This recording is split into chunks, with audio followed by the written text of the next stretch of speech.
Hey guys, this is Marc Goldberg with another exciting episode of Marc Vlogs Watches, and today we are going to answer a question, a problem, a conundrum, a dilemma that so often faces us when we buy watches as sort of like bookmarks. And I'm going to explain what I mean by that in a minute, but before we go any further and jump into the meat and potatoes of this video, let's get the quick fist watch check out of the way, and here it is.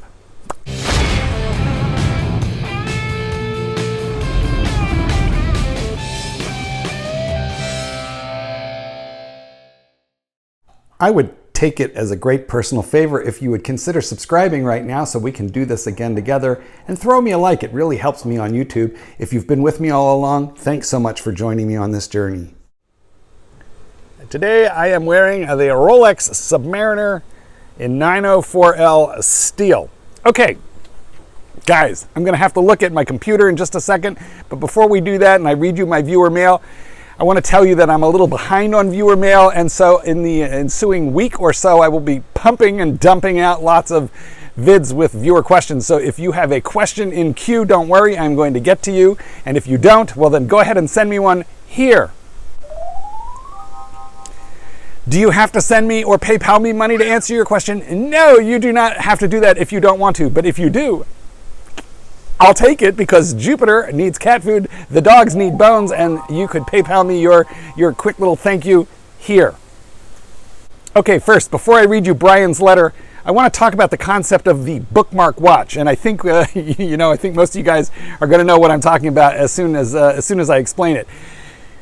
You've got a Grail, and you've got it on order, or you're saving and you want to buy the Grail, but you buy a watch to just sort of like hold your place. Do I have like raccoon eyes? Like, what is it with the, it looked like I have raccoon eyes. It's just the angle of the sun. Holy cow. All right, much better. Let's change it up here a little bit, guys. Seems like no matter where I go, I'm gonna have a little bit of raccoon eyes. Sorry. Okay.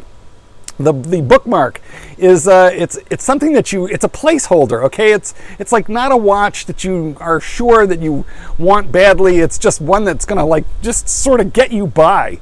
Okay, you might have had a girlfriend like that. Hopefully you didn't marry her, because your wife deserves to be your one and only, and so does your watch. Okay, but what if you buy a bookmark watch, something to just hold the place? And that's what Bryan did. Let me get the computer and I'm going to read you his letter. Good morning, Mark. I have been a follower on your YouTube channel now for quite some time. Thank you, Bryan, and I enjoy the content that you put out. The meat and potatoes of this email are quite simple. I am looking to move my Omega Seamaster Professional. I acquired this watch a few months ago, only wearing it twice in little bursts. We're talking about not even for hours long. And truth be told, I bought the watch because I genuinely liked it. I bought the black model. By the way, Bryan, you didn't tell me if you brought it on bracelet or on rubber. I'm going to make the assumption that you bought it on bracelet, and that'll become relevant a little bit later in the letter. He bought the black model, but also to satisfy my urge for a new watch while I was on the wait list for my Rolex to come in.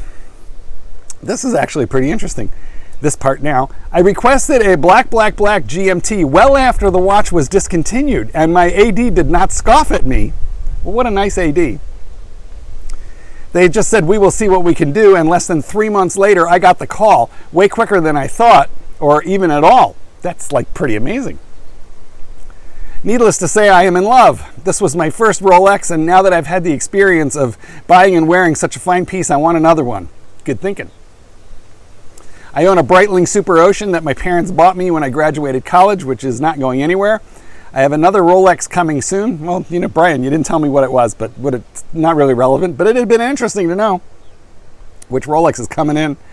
And I need to unload the Omega to help me offset the purchase. I know that you had an Omega Seamaster Professional that you sold, and I was curious how you sold it and if you had to take a hit when selling it. Also, how was the money sent, and how long before you shipped the watch off? I have a complete kit, so everything is intact. I did buy the watch after Omega's price increase, but was graciously given a 25% discount. Any help at all in the matter would be great. I look forward to more of your videos. Bryan.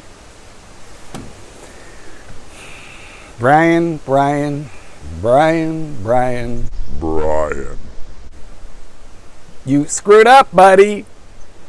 You screwed up, and now you are going to pay. You are going to get double-fisted. You are going to get shafted. This is not going to be pleasant for you, okay? So if you decide to sell your Omega Seamaster Professional, I'm going to tell you a little bit about how you could do it.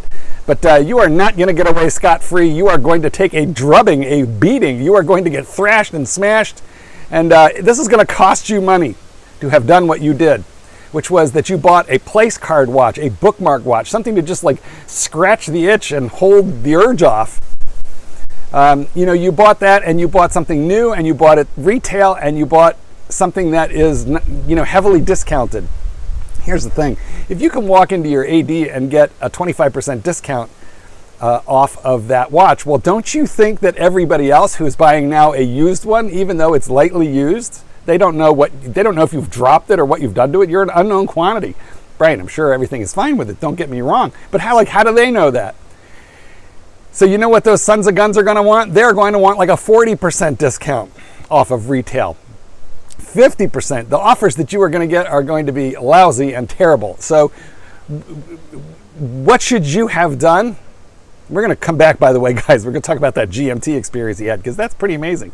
But what should you have done, Bryan, if you just needed to scratch the itch, if you had an urge? Well, gosh, you could have bought an Omega Seamaster 22.54 for, like $2,200, and then sold it around for the same $2,200. Because it's already bottomed out. It's become a little collectible. It's got the ETA movement. It's an older one. It's classic, and that would have held your place without costing you a ton of money. Or you could have bought I don't know the reference number, but you could have bought the previous version of the Omega Seamaster Professional, the one without the laser cut, waves. And those are available also super cheap in the, $2,500 range. They're a terrific value. You could have bought it and sold it without losing a whole lot of money. But no. You had to go retail and buy the latest and greatest, and now you want to flick it away without suffering, and you are going to suffer. Okay, I'm really sorry to be the one to inform you here. So my scenario is a little bit different than you, because I, sir, am an internationally known and well-recognized and a trusted source of an international YouTube celebrity, okay? So people know me, they know where I am, and I'm trustworthy, and they know this, and I'm sure you are trustworthy, but you are an unknown quantity. I am not an unknown quantity. So I was able to also get a discount on my watch, number one, and then number two, I was able to get a bank wire for the money before I shipped off the watch, and you are not likely to be able to achieve that, because my buyer trusted that when he sent me the money, I was going to send him the watch no matter what, and he would have had zero recourse. He would have had zero recourse had I not sent him that watch, but I'm a trusted source. Hey, if I was going to buy a watch on the same basis, and I was going to buy it from the rancher, I would have no trouble doing a bank wire transfer, because I know the rancher, you know the rancher, we all know him. Just to use him as a YouTuber. Bruce Williams. If Bruce is selling me a watch, I would have no trouble just sending him the money, letting him collect that, and then sending off the watch. But you are going to, you're not in that same category, so you're going to have to basically go to the Rolex forums, and you're going to get stuck with a PayPal. They're not even going to want to pay you with PayPal friends and family. They're going to want PayPal buyer's protection, and that's going to cost you a 3% fee right off of the top, and I don't think you're going to get more than, you would have paid, by the way, about $37.50 for your watch, and that's assuming it's on bracelet, as I said earlier. If it's on strap, less, $3,500 is what you would have paid, and if you have it on strap, you're going to receive $3,000 for that watch, and that's going to take you a minute, to get that $3,000, and they're going to want to pay you by PayPal, so they have buyer protection, and you're going to pay 3%, of that away as well. Okay, so you're going to net less than you're going to net less than $3,000. If you have the watch on a bracelet, you're going to net like $3,200, $3,300. Now look, I hope I'm wrong, and here's how you can test me on this. You can list it on all the Facebook forums where people buy and sell watches. There's plenty of them. You can find them, and then you have to hope that you're not the victim of fraud, in which case you will receive zero for your watch. or you might want to just put it on eBay. And I've made a video on how to sell on eBay, so I'll link it in the description for you here. But then, okay, you're going to get stupid offers, assuming you put offer, buy it now offers on there, make an offer.